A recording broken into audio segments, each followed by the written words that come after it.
بیانات سننے کے لیے ہمارا آفیشیل پیج لائک کریں اور ثواب کی نیت سے ویڈیو کو شیئر ضرور کریں۔ جزاک اللہ۔ ہم اور آپ کو چاہیے ہم کسی کے عیبوں کو نہ تلاشیں، سب سے پہلے اپنے عیبوں کو دور کرنے کی کوشش کریں۔ یہ میری گزارش ہے۔ اللہ مجھے سے گناہگار اور سب کو نبی کے اخلاق کا صدقہ فرمائے۔ اور یہ درود شریف سیدنا و مولانا محمد حسن امامین اللہ صلاة اللہ پہنتے معاذ سوار ہیں، ارمیہ محدود گیا سوار وہیں نبی کے پیر کے پیچھے، لیکن جہنم سے نجات کا مستقل انتظام ہوتا ہے۔ حدیث پاک علماء کے سامنے ہے نا حضرت موسبانی صاحب، میں پڑھ رہا ہوں، آپ ایک تاکید کر دیجیے گا۔ سرکار نے فرمایا من مس جلدی لم تمسہ النار، جو میرے جسم سے چھو گیا اس کو جہنم نہیں چھو سکتی۔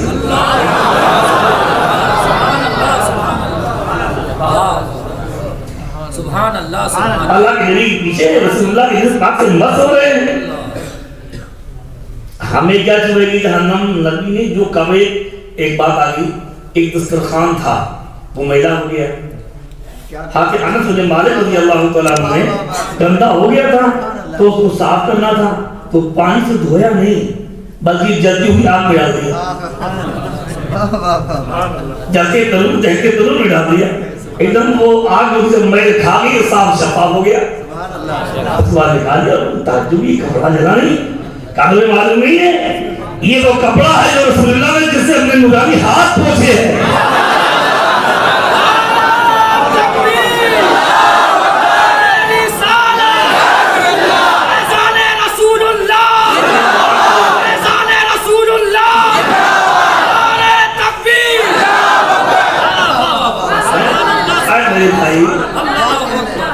رسول اللہ کے ساتھ بیٹھ گئے، ان کا جسم نبی کی جسم سے چھو رہا ہے، اپنے جہنم کہاں چھو سکتے ہیں؟ اب سرکار نے 3 بار کہا اے معاذ، کہا یا رسول اللہ حاضر ہوں، پھر فرمایا اے معاذ، کہا حاضر ہوں، کہا اے معاذ حاضر ہوں۔ کوئی دور بھی نہیں تھے کہ بھئی یہ احتمال ہو پتہ نہیں سنا ہے کہ نہیں سنا ہے، اسی سواری کے بیٹھے ہوئے تھے۔ 3 بار فرمایا، مقصد کیا تھا؟ ان کی توجہ ٹھیک سے ادھر مائل کروانا، موجود کروانا۔ اس کے بعد سرکار نے فرمایا ما من احد یشہد لا الہ الا اللہ، کہ جس نے بھی دل کی صداقت کے ساتھ، دل کی سچائی کے ساتھ لا الہ الا اللہ اور محمد رسول اللہ کی گواہی دے دی، اللہ نے اس پر جہنم کو حرام فرما دیا۔ اللہ نے اس کو جہنم پر حرام کر دیا، یہ رسول اللہ نے فرما دیا۔ اور جب یہ فرمایا تو حضرت معاذ بولے یا رسول اللہ الا افلا اقول بہن ناسا، میرے سرکار آپ نے بھی قیمتی بات بتا دی ہے، میں لوگوں کو جا کے بس خبر نہ دے دوں فیستبشروا، تاکہ سن کے سب خوش ہو جائے کہ ہم جنتی ہو گئے، ہے نا؟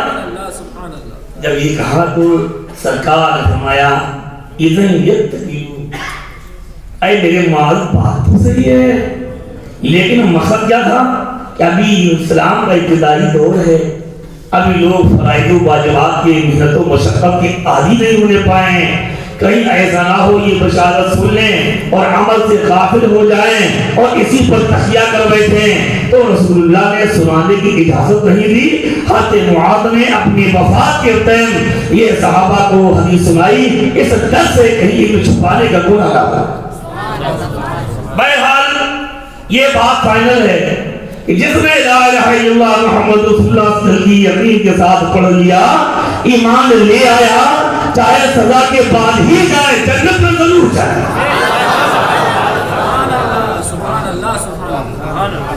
اور ایک جملہ میں حاضر کو علماء تشریف فرمائیں کہ ایک حدیث پاک یہ بھی ہے الا حسب ما کان من العمل، نہیں جنت میں اپنے عمل کے مطابق جائے۔ اس کا کیا مطلب؟ اگر ایسے اعمال ہوں گے کہ جہنم کی سزا کا مستحق ہی نہیں ہے تو حساب و کتاب کے بعد سزا کے بغیر ڈائریکٹ جہنم میں چلا، وہ جنت میں چلا جائے گا۔ اور اگر اس نے کچھ بدعمالیاں کی ہیں تو تو پہلے اس کو سزا کے طور پر جہنم میں ڈالا جائے گا، بعد کو جنت میں بھیجا جائے گا؟ اے میرے بھائی اب اللہ سے ڈرو، اس لیے کہ ایک لمحے کا جہنم کا عذاب برداشت کرنے کی ہمارے اندر قوت ہوئی نہیں میرے بھائی۔ ہاں یہ ضرور ذمہ داری سے بول رہا ہوں کہ جہنم میں جب بندے کو ڈالا جائے گا مومن کو، تو گناہ کی سزا مکمل ہونے سے پہلے اس کو نکال دیا جائے۔ گناہ کی سزا مکمل نہیں ہوگی، کیوں؟ اگر گناہ کی سزا پوری ہو جائے تو پھر نبی کی شفاعت سے کیا ملا اسے؟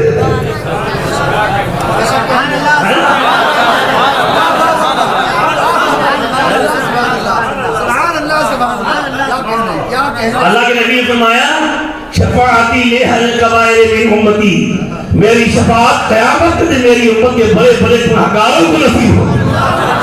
اور سرکار نے یہ بھی فرمایا، بخاری شریف کی روایت ہے، اعطیت الشفاعۃ، مجھے شفاعت عطا کی جا چکی ہے۔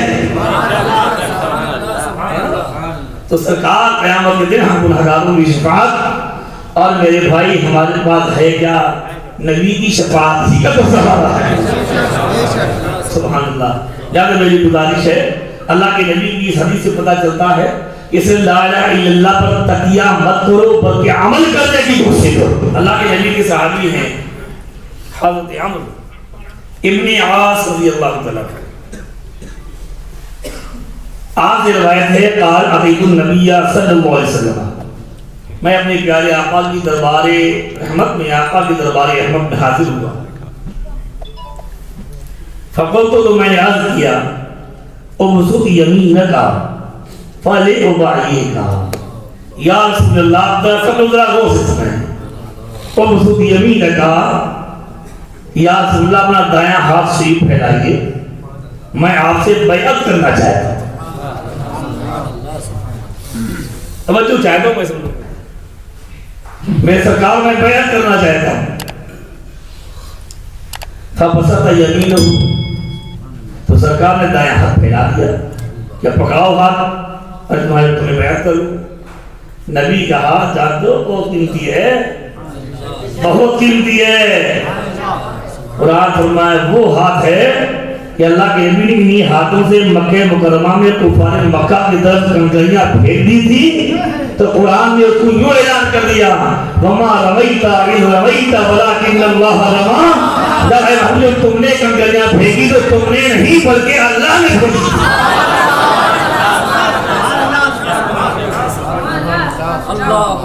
یہ ہاتھ ہے رسول اللہ۔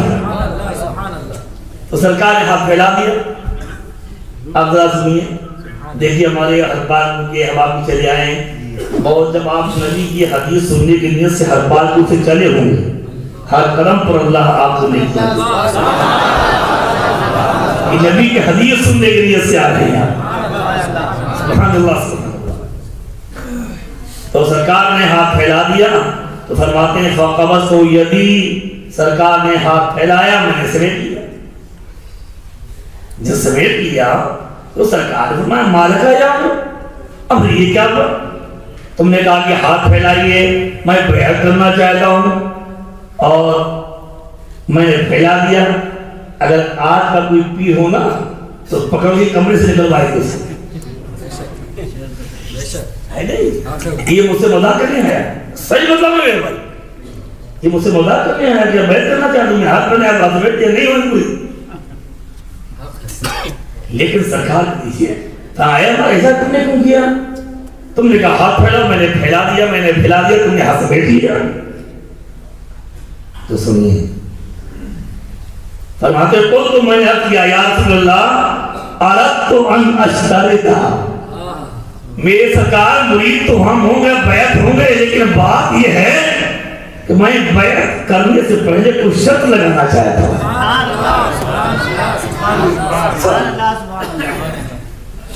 میرے سرکار بیعت کروں گا آپ کے ہاتھ پر، لیکن کچھ شرط لگانا چاہتا ہوں۔ قال تشترط ماذا، میرے آقا فرمایا جو چاہو وہ شرط لگاؤ۔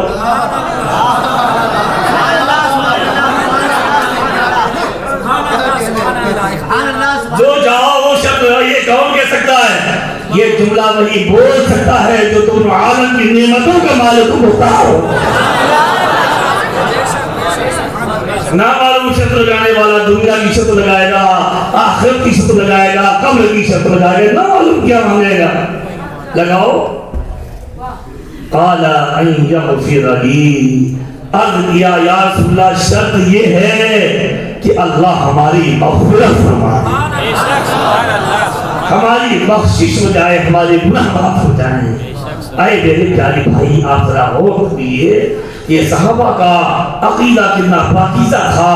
یہ بخشنے والا خدا ہے، معاف کرنے والا خدا ہے، بخشش کرنے والا خدا ہے. لیکن شرط لگا رہے ہیں نبی کے دربار میں، ان کا عقیدہ یہ تھا کہ جس کو نبی بخش دیں گے ان کو خدا بھی بخش دے گا.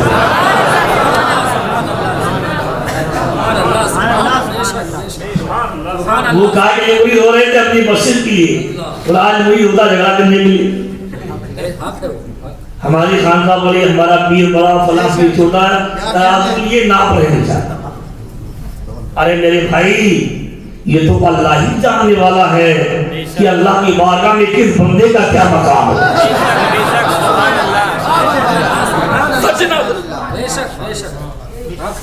اللہ تعالیٰ ہی جاننے والا ہے. اللہ جس کو جو چاہے وہ عطا فرما دے. جانے کہتے وہ لوگ ہیں جو اپنی ماں کے پیٹ سے ولی پیدا ہوئے، ماں کے پیٹ سے عالم ولی محدث پیدا ہوئے. حضرت عبدالرزاق صاحب باسی رحمۃ اللہ علیہ، حضرت مادر صاحب امی ولی تھے اور امی عالم تھے. علماء کے درمیان ایک حدیث میں اختلاف ہو گیا. یہ حدیث ہے بہت کتابیں چھانے کی نہیں ملی، تو دونوں لوگ آئے کہا حضرت اس حدیث میں جھگڑا ہو گیا ہے، حضور یہ بتا دیں یہ حدیث ہے کہ نہیں. کل رات کرو میں بتاتا ہوں. اندر گئے اور کچھ دیر کے بعد تشریف لائے، کہاں یہ حدیث ہے. کہا حضور مانتا ہوں حدیث ہے، لیکن کس کتاب سے آپ بول رہے ہیں؟ حضور ہم نے بہت طرح جانی. کہا کتاب سے نہیں بول رہا ہوں، جس کی حدیث ہے اسی نبی سے پوچھ کر بتلا رہا ہوں.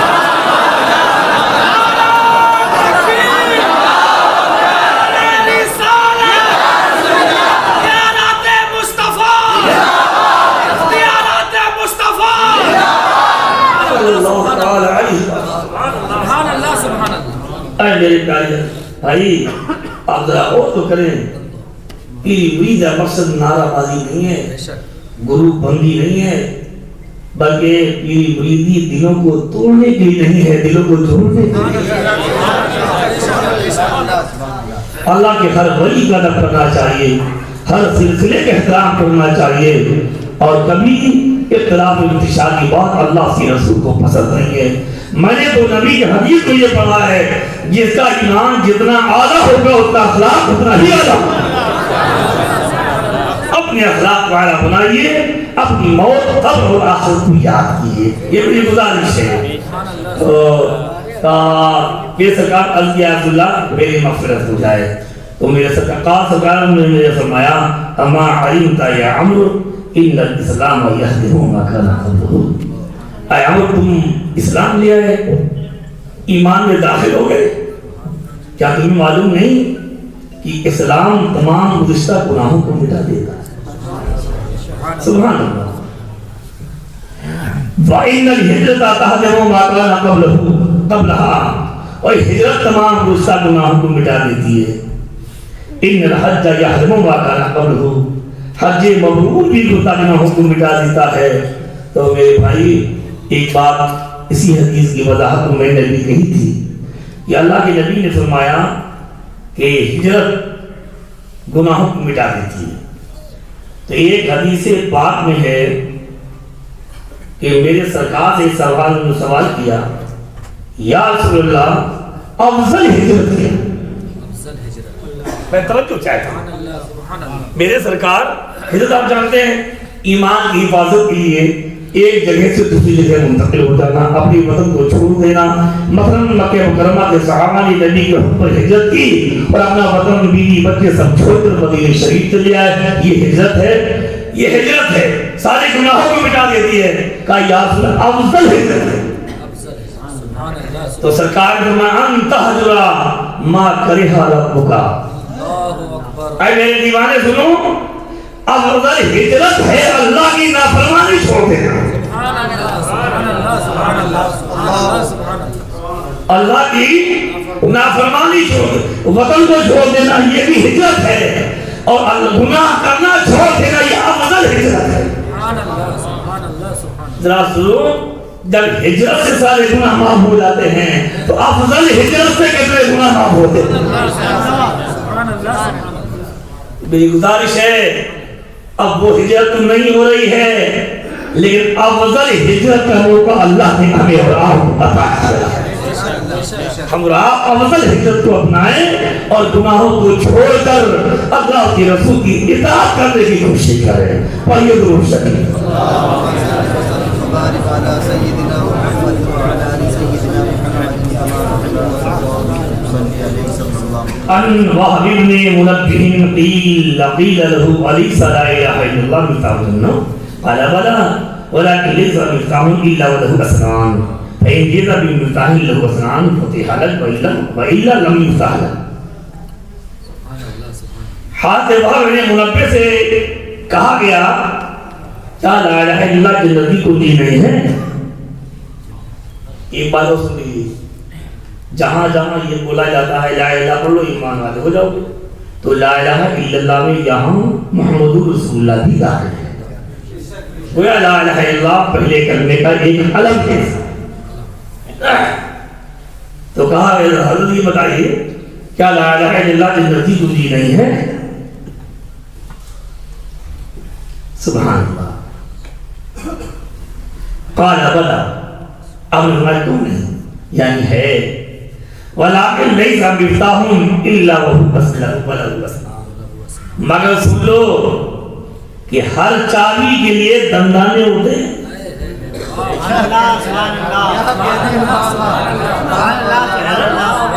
حدیث پڑھ رہا ہوں, چابی ہوتی ہے دندانے ایسی کٹے رہتے ہیں. یا کوئی چابی بنانے والا بیٹھا, کوئی چابی بنانا جانتا, یہ بھی تو جانتے ہیں نہ, یہ بھی جانتے ہیں. یہ عبدالغفور بھائی یہ بھی چابی بنا دیتے ہیں, ہے نا. اور ایسی چیزیں بھی جنگی آپ ڈال دو تالے اور گھماتے رہو تالا کھلائے گا, ہے نا. جب دندانے والی چابی ڈالو گے تبھی کھلائے گا, ہے نا. اچھا, اور دندانے بھی جب صحیح صحیح بنائے جائیں یہ بھی ہے نا. دندانے ہوں, دندانے صحیح صحیح ہوں, یعنی جیسا تالے میں کھانچا ہے ویسا ہی دندانہ ہونا چاہیے تبھی کھلے گا. اور تم نے الٹا دیا کھانچا بنا دیا تو کام نہیں کرے. بھائی بات پر غور کریں. یہ حدیث اللہ حدیث فرمایا کہ ہاں, لیکن سنو کوئی چابی ایسی نہیں ہوتی جس میں دندانے نہ ہو. فَإِنْ جِئْتَ بِمِفْتَاحٍ لَهُ أَسْنَانٌ فُتِحَ لَكَ, اگر ایسی چابی لاؤ گے جس میں دندانے ہوں تو تالا تمہارے لیے کھل جائے گا. وَإِلَّا لَمْ يُفْتَحْ لَكَ, ورنہ نہیں کھلے گا. ہے نا, جنت کی چابی ہے تو لا الہ الا اللہ یہ ایک ڈنڈی ہے, یہ ایک ڈنڈی ہے. اب ان میں دندانے لگاؤ تب جنت کا تالا کھلے گا.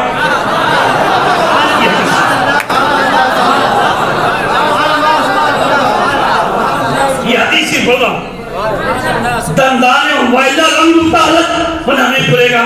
اب دندانے کیا ہیں؟ تو دندانے آری سے گھس کے نہیں تو لگائے جائیں گے. اس میں دندان لا الہ الا اللہ محمد رسول اللہ یہ ایک ایمان کی ڈنڈی ہے. دندانے کیا ہیں؟ 5 وقت کی نمازیں 5 کرتا ہے. زکات دندانوں میں ہے, حج دندانوں میں ہے, اعمال صالحہ دندانوں میں ہے. اور پھر نماز الٹا سیدھا دندانوں نہیں چاہیے. نماز ویسی پڑھو جیسی نبی نے بتائی.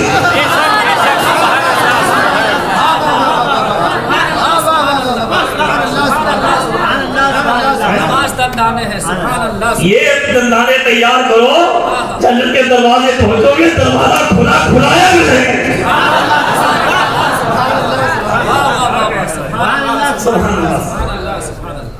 بھائی تو اسی تھوڑا اور سنا دیا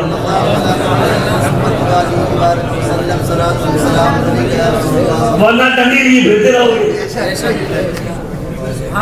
ڈنڈی لیے پھرتے رہو گے، بہت پریشان ہو گے، ہے نا؟ اب یہی ہے کہ ڈنڈی لیے پھر رہے تھے، زیادہ پریشان دیکھ لیا، تالے کے مالک ہی نے دیکھ لیا، بھائی کھول کے اندر کر دو۔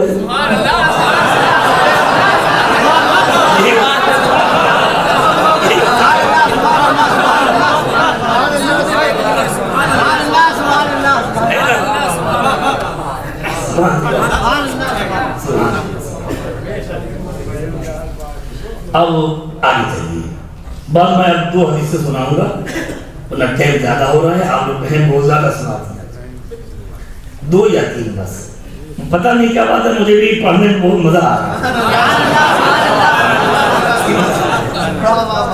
رہا ہے، جیسے ایمان تازہ جیسا ہوتا ہے۔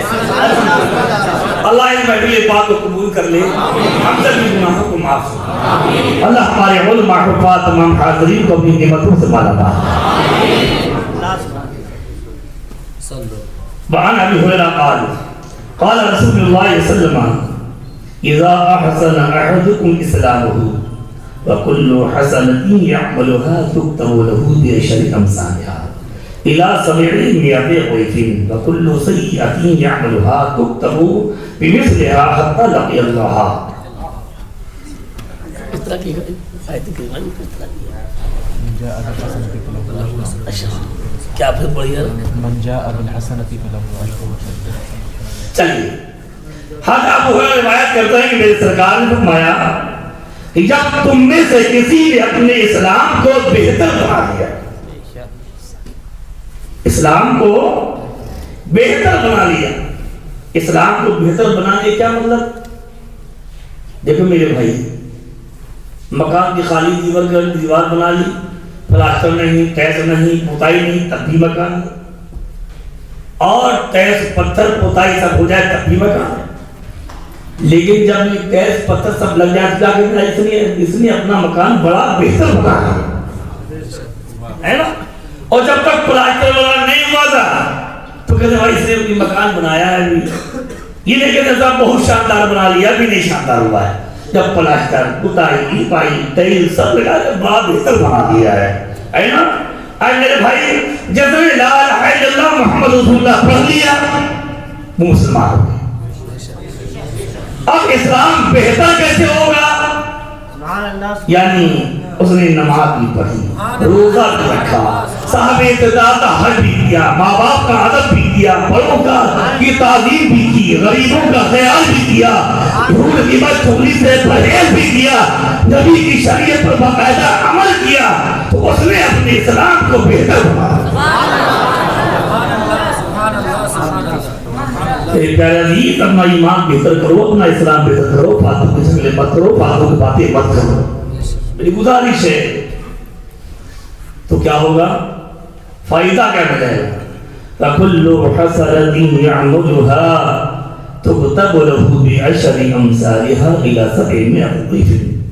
تو جو نیکی وہ کرے گا وہ ایک نیکی 10 گنا تک لکھی جائے گی، 10 گنا لکھی جائے گی، 10 گنا سے لے کے 700 گنا تک۔ ایک نیکی کرے گی 10 گنا، 700 گنا تک۔ مطلب سمجھا؟ ایک نیکی میں 10 نیکی کا ثواب، کسی کو ایک نیکی میں 50 نیکی کا ثواب، کسی کو ایک نیکی کرے گا 100 نیکی کا ثواب، کسی کو ایک نیکی پر 500 نیکی کا ثواب، کسی کو ایک نیکی پر 700 نیکی کا ثواب۔ اب مسئلہ یہ ہے، نیک کام وہی ہے، نیکی وہی ہے، کسی نے کیا تو 10 گنا ملا، کسی نے کیا تو 100 گنا ثواب، یہ ثواب گھٹ بڑھ کیوں ہو رہا ہے؟ اسی ایک نیکی پر ثواب سب کو برابر کیوں نہیں مل رہا ہے؟ تو اس کی وجہ یہ ہے، جیسا اخلاص ہوتا ہے، نیت میں جیسی پاکیزگی ہوتی ہے ویسا ثواب بڑھتا ہے۔ یہ ہے لہذا نیکیوں کا صحیح ثواب چاہتے ہو تو جھوٹ، غیبت، چغلی، برائی سب چھوڑ دو، نبی کی شریعت طاہرہ پر عمل کرو، یہ میری آپ سے گزارش ہے۔